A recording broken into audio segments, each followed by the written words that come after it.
always wars. Overcoming the manipulation, divided and conquered, split into many nations. As we gather at the Stargate Haitian State.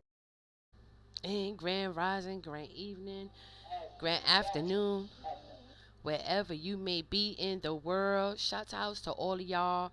It is definitely story time once again. Let me tell y'all something. First of all, let's make sure the mic is working.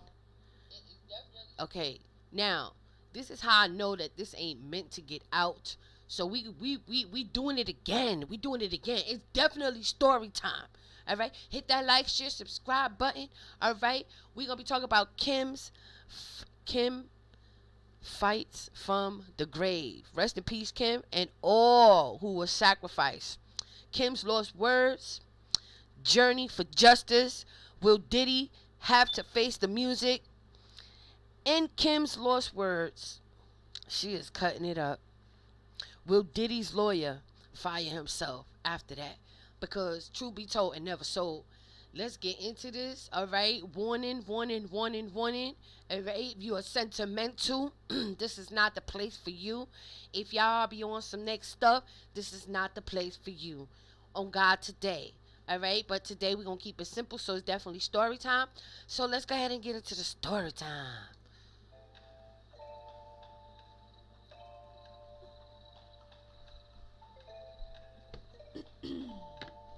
Good evening. This is Kim's Lost Words, A Journey for Justice from the Other Side by Jamal T. Millwood for Kimberly A. Porter. Chapter 1. Oh no, let's go over the disclaimers. Disclaimers. One of Kim Porter's final wishes was for this memoir diary to be made public. Out of protection for... Mom, I gotta turn this down. This is distracting me. I'm sorry. I'm so sorry. Thank you. Thank you. Perfect. Disclaimers. One of Kim Porter's final wishes was for this memoir/diary to be made public.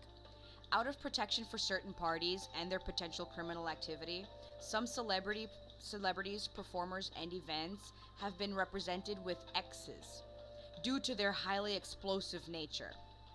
At some point in the future, this information will be revealed to the public. Regarding Kim's sudden death and the mysterious illness of Albie Schur and Jamie Foxx, evidence does exist that points to foul play and or poisoning. God bless Kim Porter and all of Sean Combs' victims, both male and female. Chapter 1. Introduction. Soon after high school, I started landing modeling jobs. I couldn't believe it. It was all happening so fast. I met my husband, father of my oldest child, and one of my oldest friends in life, Albie Schur. It was a whirlwind romance. I was only 19 when we married, and no, it didn't work out. Al is still one of my best friends to this day. Our son Quincy is such a talented and wonderful young man.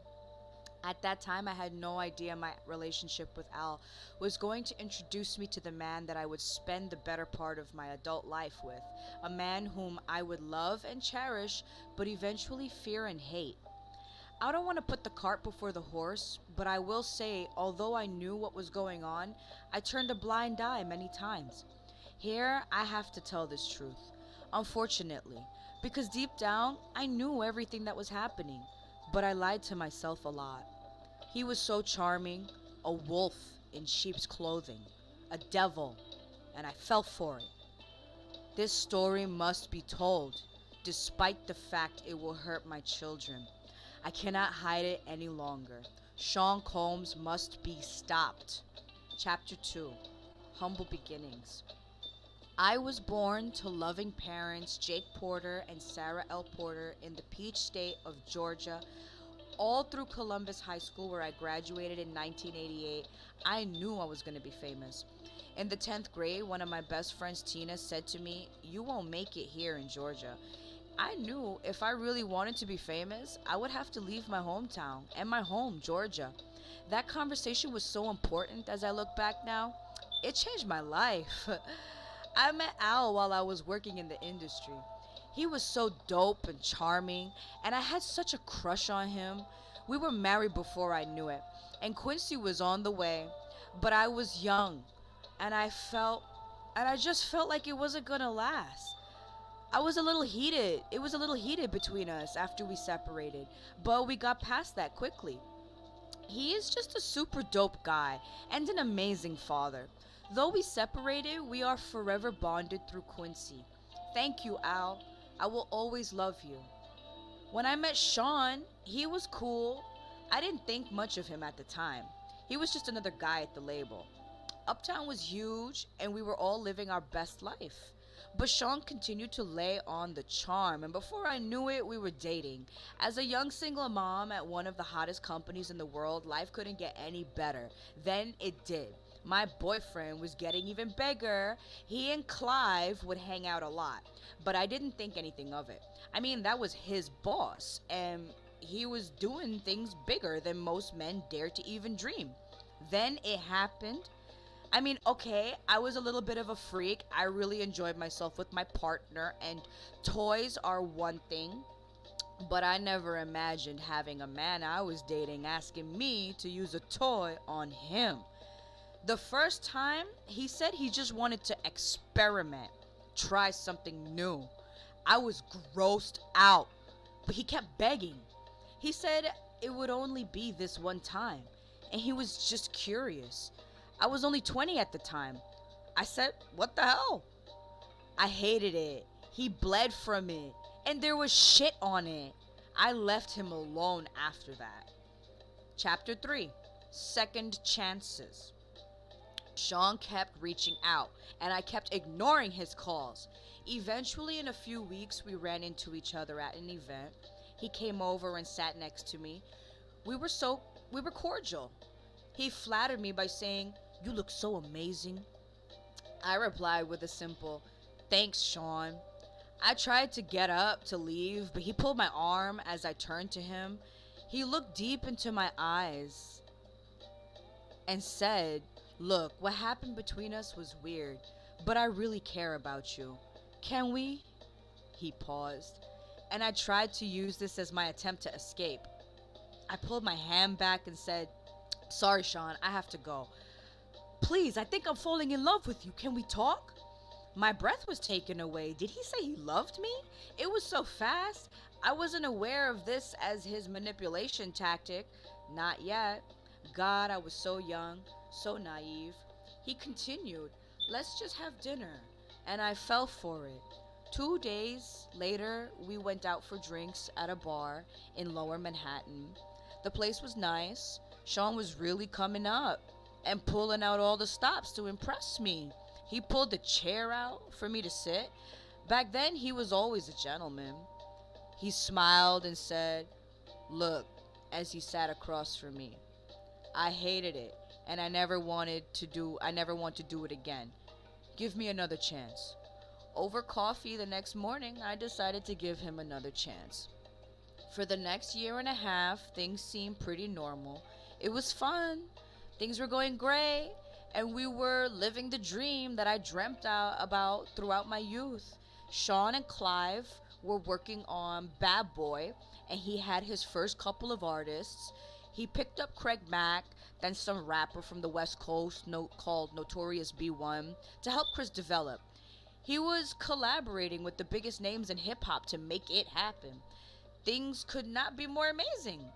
Then he asked me to do it again. It was insane. Sean said, "Baby, I can't stop thinking about it." "What the hell are you talking about?" I responded. Sean continued, "I just can't stop thinking about that night. It was amazing. Can you screw me one more time, please?" I became infuriated. "Why don't you go to Clive? He's the one screwing you, isn't he?" Then Sean hit me. This was the first time, but he slapped me hard. Before I could form words, he began to beg. I'm sorry," holding my cheek where he hit me. I turned and ran off. That should have been it, but I guess I am a glutton for punishment. He sent flowers and a bunch of expensive gifts. Then we bumped into each other at another industry event. He sat down next to me. This was deja vu. Sean started, "Imagine running into you here. Get the fuck away from me." I forced out. He became more serious as he said, "Look, baby, I'm sorry." But I just glared at him. "There is nothing you can ever say to me. Nothing." After an awkward silence, he finished, "You know I love you. I love your son. He's my son. I don't know how to fix this, but I'll do anything. I'm sorry." Shit, he could be so sweet.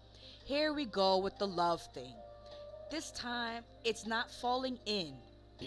He was great with Quincy, and to be honest, despite everything, I missed him. As he stood to walk away, I remember hearing myself saying, "Call me later." What the fuck is wrong with me? Chapter 4. Forgiveness. Sean arrived with flowers in hand. He wanted to see Quincy.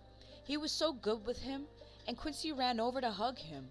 I felt my heart melting. He asked Quincy, "How you doing, Tiger?" Quincy looked so innocent as he responded, "I'm good, I miss you." Sean's response sounded genuine, "I miss you too. We'll hang out tomorrow, okay?" "Okay." Sean gave him a little love tap on the butt. "It's bedtime," Quincy replied. "Okay, good night," as he turned to head towards his bedroom. Here was the man I fell in love with. But what was I thinking? Shit, not only does he want butt plugs, he slapped the shit out of me. So why am I still talking to him? They say that love is blind, but is it stupid too?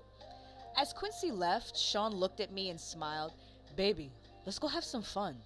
The babysitter's on the way." "I just want to show you a good time." I was so mad at myself for melting as I said, "Okay."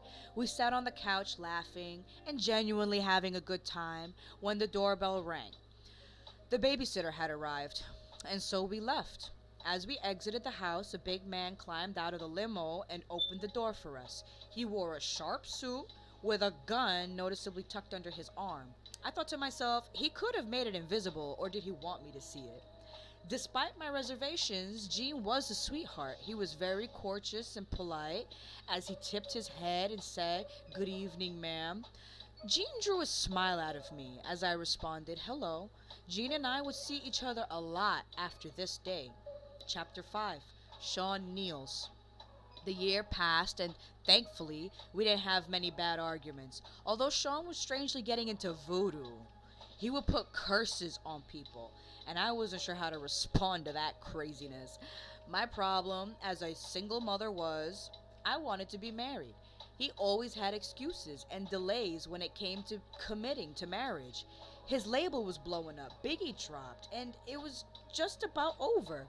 He also signed Mary J. Blige, and of course when I found out he slept with her, we fought. He claimed it was a mistake, and my stupid ass took him back again. Sean asked me for a threesome with her. At first, I was mad, but Mary was beautiful. It was our first threesome, and I loved it. Mary was sexy.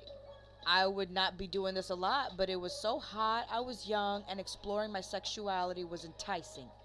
Over the years, we brought other women into our bedroom periodically, and we were happy. That is until one day I came home to a situation that went from awkward to a nightmare. Quincy was with the babysitter, and Sean was sitting with I'll be sure at the dinner table. I had a child with Al, and Sean was the father in Quincy's life. The awkwardness of all of us being together had dissolved a long time ago, but it was still weird that they were here in my home, together, alone. I sat down and we had drinks. It was fun. The conversation was cool until it wasn't. Al was a little loose after a couple of drinks. I remember him saying, "It's still weird to see you with my friend, but you're happy, so I'm happy for you guys." Sean responded, "Thanks, man. Me and you, we've shared so much." Al replied coolly, "Word." The conversation took an odd and awkward turn when Sean said, "We all been together sexually, but not together." I was shocked for a moment as quietness lingered in the room. I asked, "What do you mean by all together?" Al shifted uncomfortably, but Sean didn't hesitate. You know how we sometimes invite other people into our bed? I couldn't believe it. Oh, hell no. Sean! This is my son's father. Al, say something. What Al said was mind boggling. I don't know. It could be kind of hot. I, I miss you in that way.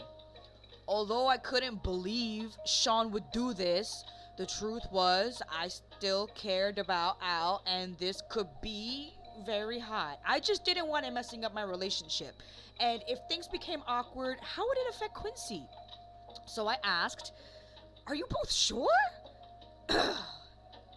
Sorry. I imagined both of them inside of me. I knew this would be awkward sexually. There would be some bumping of genitals. But what happened next, I couldn't have imagined in my wildest dreams. Al, and now we refer back to the disclaimer, XXXX, XXXXX, XXXX, XXXX. So that's been redacted. It'll be released later. She continues, I couldn't believe it. I stood there in shock. But when Sean XXXXX, XXXXX, XXXXX, I ran out the room. This was too much. I couldn't. Sean called out to me, oh, come on, Kimmy. They didn't chase after me. They XXXXX. I couldn't get the image out of my mind. I couldn't be with Sean for a while. But that wouldn't be the last time I saw Sean in a compromising position. Not by a long shot. One day I found the vault where he kept all of his encounters with men. Yes, he kept a record of it. But that's for later. Chapter 6, Pac. Biggie took over East Coast hip-hop, and Sean was the brilliant mind that orchestrated it. He hired people to teach Chris how to flow and write his lyrics. He hired the best producers to do the beats, although he took credit for them. And the music was unstoppable. At this point, Sean was sleeping with all the power players, and everyone that wanted to do music wanted to be a bad boy.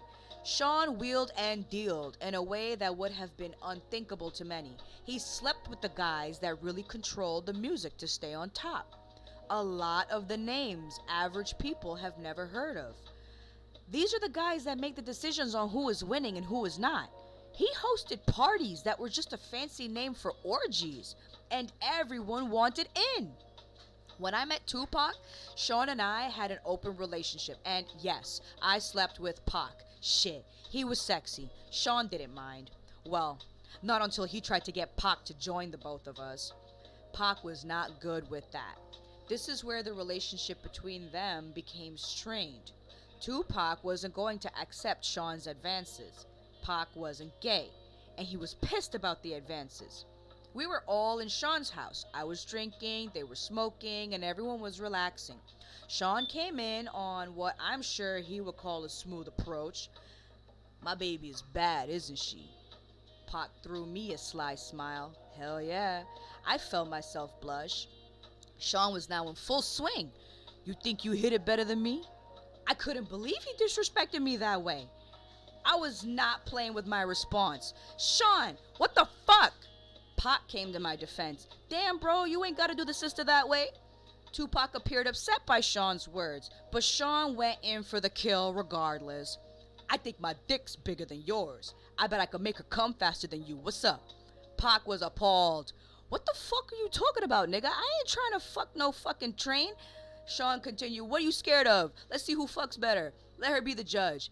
Yes, at this point, we had been inviting others into our bed for a while, but I am not used to and will not stand for disrespect. I wasn't the only one upset. Pac shouted, nigga, you talking about pulling your dick out? Your fucking dick out? Sean was undaunted. What are you scared of? Tupac simply left. Things were contentious since then. The two could not be in the same room. Pac avoided me as much as he did Sean. When they did bump into each other, the tension was palpable. It felt like blows could be thrown at any moment. Months passed with only the tension between them. It was uncomfortable, but nothing life or death. Then one day, while we were at the studio, it happened. I walked into Sean's office, and he was having, quote-unquote, the conversation. Sean sat across from Jimmy Henchman. Pac, don't leave that fucking studio alive. I don't think I was supposed to hear it. I continued as if I didn't. Hey, Sean. Good morning, Jimmy. They didn't seem to think I heard anything. I'm ordering breakfast. Smiling, Sean replied first, let me get eggs sunny side up with grits and an orange juice. Oh. The sample has closed. I'm sorry. Let me just get back to where we were reading. Sample. This is just the sample, and it's about to be over soon. So chapter 5, chapter 6. Sean replied, first, let me get eggs sunny side up with grits and an orange juice. I could see he was hungover. Good. I don't want him knowing I did anything. If he just put a hit on ... and then that's the end of the book. It's preview that's on Amazon. So once again, the book's name is Kim's Lost Words by Jamal T. Millwood, and we're about to buy this book to finish reading it. Mom? The hostess will be returning back to wrap up the show. I hope you guys enjoyed my narration. Have a wonderful evening. Take care. Shit. Girl. Woo, child, that was my daughter reading, because she the real reader. She the real good reader in the house. You know, anywho, that was part of the book, y'all. That's the book. That's Kim's Lost Words and her journey for justice. My. And let the truth be told and never sold, y'all. And I'm gonna buy the book. I'm definitely gonna buy the book, because truth be told and never sold. And I know he know that she was coming back from the grave. Okay, he may be in there chilling with R. Kelly, but she doing her thing from the grave. And yes, this was very distressing content. Okay? But it's too late. It's too late. Damn it, everything he done did to the woman. All these tacky ass stories, but it's her truth, and she gets to tell it. And she said, even if it hurts the children for heaven's sake. But they knew better, because she knew what it was. After she left, it was all exposure for them. And the part that got me in this book was confirmation. P. Diddy was doing voodoo. I seen his nasty, ugly ass lighting up some sage. Then, yeah, after sacrificing and doing all the crazy stuff. Like, share, subscribe. That was my daughter, my one and only beautiful daughter. She is a good reader, and she definitely gets it, you know what I'm saying? And I hope that y'all enjoyed her reading, because when we get the book, we're going to be reading some more. Like, share, subscribe. Show that love.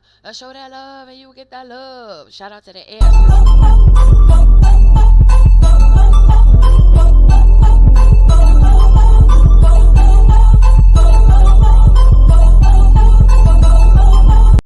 What you doing? These women be pursuing. I know that I'm they looking. Ciao. My God. They're eating the dogs, the people that came in. They're eating the cats. They're eating the pets of the people. You want me to go live? We outside, Brooklyn, Bed-Stuy. Smack. Get off me. Get off. Nations begin taking action, established, rooted in the revolution. Period to the periodics. Like, Taking action, established, rooted in the revolution.